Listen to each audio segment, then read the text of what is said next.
आज की दुनिया में दुनिया का सबसे बड़ा, हमारे खास तौर पे हिंदुस्तान में सबसे बड़ा दुख एक है कर्ज। वैसे तो वर्ल्ड का है ये जी। वर्ल्ड में हर किसी को बैंक से पैसे लेने की आदत पड़ चुकी है।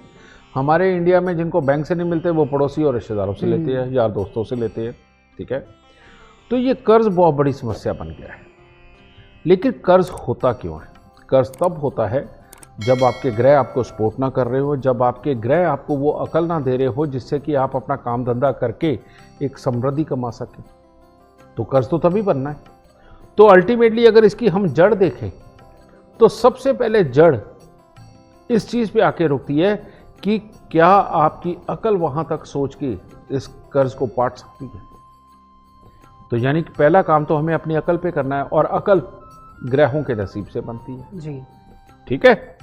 दूसरा, अकल के हिसाब से ही वर्किंग होती है और वर्किंग ही रिजल्ट निकालती है। तो ये एक सिंपल सा फ्लो है हर इंसान के जीवन में। लेकिन चोट कब खाते हैं? चोट तब खाते हैं जब जन्म कुंडली के दूसरे और चौथे घर के अंदर बेटा कोई खराब ग्रह बैठे हुए हों तो इंसान को चोट पड़ जाती है। ठीक है।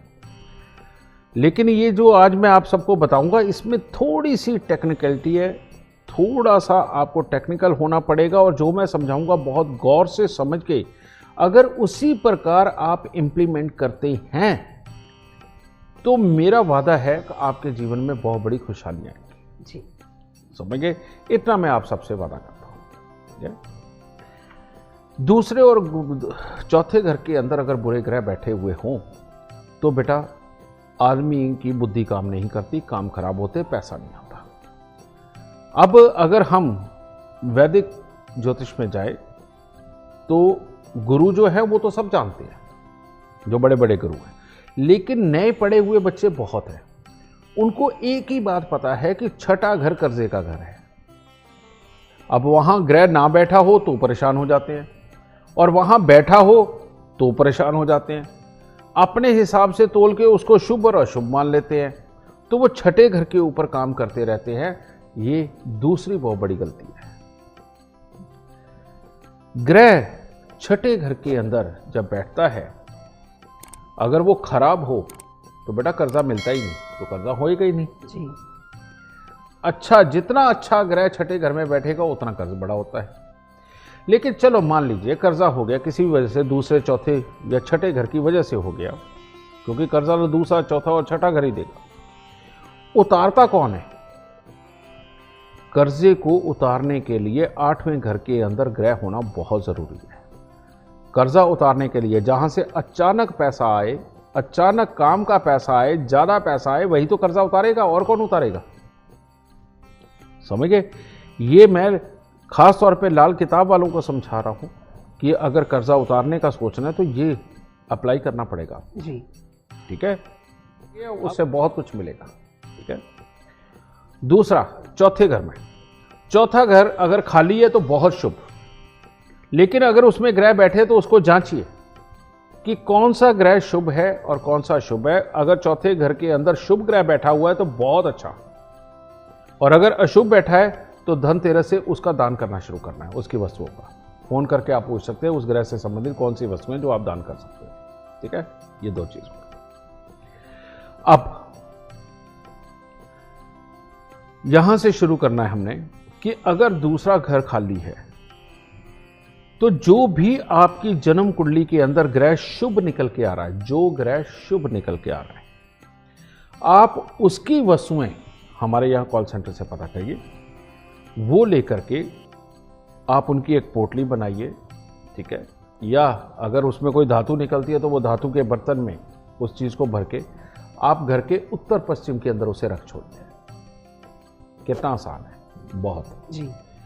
चौथा घर अगर खाली है तो आपको क्या करना है?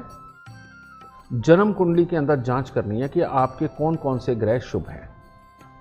कम से कम आपको 4 शुभ ग्रहों की चीजें लेनी है, जिसमें कि चंद्रमा अगर आपका अशुभ भी है तो तब भी उसकी वस्तु तो जरूर लेनी है। ठीक है, मैं एग्जाम्पल के तौर पे बताता हूं। मान लीजिए आपका सूर्य मंगल बृहस्पति चंद्र, मान लो सूर्य मंगल बृहस्पति आपके शुभ है, चंद्रमा शुभ है, कोई बात नहीं। आप क्या करो, एक तांबे की थाली लो, उसमें गुड़ और गेहूं भरो, और एक चांदी यानी कि चंद्रमा, चांदी का कोई भी बर्तन, कटोरी हो, गिलास हो, कुछ भी लीजिए, उसके अंदर हल्दी भर दीजिए, हल्दी की गांठें भर दीजिए, और वो उसी थाली के अंदर रख के घर के उत्तर पूर्व में उसको स्थापित कर दीजिए, बिल्कुल साफ करके वहाँ से जगह। ठीक है। अगर आपकी वहाँ टॉयलेट बाथरूम है और उसके पीछे कहीं स्पेस है तो आप उधर जाकर के, उसके पीछे जाकर के स्थापित करिए। बालकनी है तो बालकनी में जाके स्थापित करिए, ऊपर कुछ ऐसा कर दीजिए कि वो भीगे नहीं। ठीक है, वहाँ स्थापित कीजिए। वहाँ स्थापित करने के बाद फिर आप लक्ष्मी जी की, कुबेर जी की जो भी आराधना करना चाहते हैं वहाँ बैठ के करवाइए। पंडित जी को बैठ के कहिए कि ये देखिए, ये इसमें हमने सूर्य, मंगल, बृहस्पति, चंद्र की स्थापना करी है, तो आप इनके मंत्र पढ़ के यहाँ स्थापित कर दीजिए। किसी भी पंडित जी को बुला लीजिए, मंदिर के पंडित जी, उनको ये ज्ञान तो होता ही है जी। खास तौर पे घर के उत्तर पश्चिम के अंदर अगर कोई खराब ग्रह बैठा, उसकी वस्तुओं का दान करना बहुत ज़रूरी है। और प्लस वहाँ पर जो आपकी जन्म कुंडली के अंदर शुभ ग्रह बैठा हुआ है, उसकी वस्तुएं उत्तर पश्चिम में रख दीजिए। आपकी कुंडली के अंदर अगर 6 ग्रह शुभ है ना, तो 6 के 6 की वस्तुएं उठा के उत्तर पश्चिम में रख दीजिए, तो आपके पास 2 स्थान हो गए, एक उत्तर पश्चिम, एक उत्तर पूर्व। ठीक है, ये भी हो गया। कर्जा उतारने के लिए सूर्य, मंगल, चंद्र, सूर्य, मंगल, चंद्र या बृहस्पति, इनमें से एक का शुभ होना बहुत जरूरी है, किसी एक का। अगर इनमें से एक भी ग्रह आपकी जन्म कुंडली के अंदर शुभ है, तो आप उसकी वस्तुएं उठा के घर की दक्षिण की दीवार के साथ में लगा करके रखें, और जिसकी आप वस्तुएं रख रहे हैं उस ग्रह से संबंधित उस भगवान का चित्र भी आप उस दीवार पे टांग दीजिए। जैसे सूर्य है तो विष्णु भगवान का, चंद्रमा है तो भोलेनाथ जी का, मंगल है तो हनुमान जी या गणपति जी का। ठीक है, और बुध है तो माता रानी का, बृहस्पति है तो फिर आप भोलेनाथ जी या अपने गुरु का चित्र टांग सकते हैं। ठीक है, और शुक्र है तो माँ लक्ष्मी का, शनि है तो बटुक भैरव, समझे, शनि है तो बटुक भैरव। ठीक है, और अगर राहु है तो बेटा काल भैरव यानी कि भैरव जी की फिर आती है, और अगर केतु है तो गणपति जी आ गए। ये आप चित्र टांग सकते हैं। तो इस प्रकार से उधर वो आपने ये टांगना है। अब आपके पास 3 स्थान हो गए, उत्तर पश्चिम, उत्तर पूर्व और दक्षिण। देखिए इन ग्रहों के द्वारा स्थापित की हुई चीज़ों का रिजल्ट आपको बहुत बहुत बहुत फायदा